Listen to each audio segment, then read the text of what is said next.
When we spoke yesterday, you told me a little bit about the red tide bloom that happened I think it was in 2005, right? Yes. And there's actually a connection between that and the oil spill now, at least a connection in terms of how you go out and do research and then use that research. Yes, that is true. We have been studying these reefs for, again, I've been studying for over 40 years, but had never really taken the time to establish exactly what all is there as a way of a standing crop. So when we had the red tide kill in '05, the zero oxygen event that followed the killing of the fish ended up just totally wiping out all the populations on several of the reefs around here, both natural and artificial.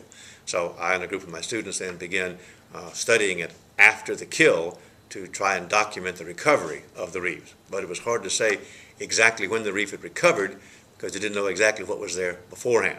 So that's what, and we actually found out, even though that was 5 years ago, some of those reefs still have not recovered totally. Some of the invertebrate population that were there before still haven't come back. So very often these type of things have a very long range impact on the marine communities on the bottom. And the red tide killed just about everything, you say? The only thing that survived were 2 species of coral and a few algae. Wow. Everything else was killed, top to bottom. And so the recovery from that, would you say that was faster or slower than what you expected? That probably was a little bit quicker than I expected, except for a few of those invertebrates. I didn't expect them to take 5 years. But of course, the nice thing about the zero oxygen event, it was a one-time deal, and from then on, everything was in good condition as far as the water quality.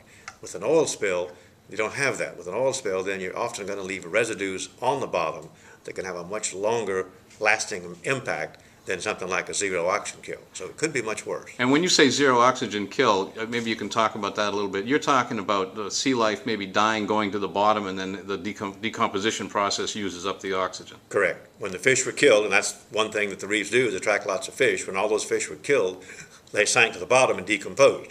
Decomposition uses up oxygen. And there was so much of it that everything on the bottom had zero oxygen. So anything that breathes oxygen, which is almost all life as we know it, except for the plants, died.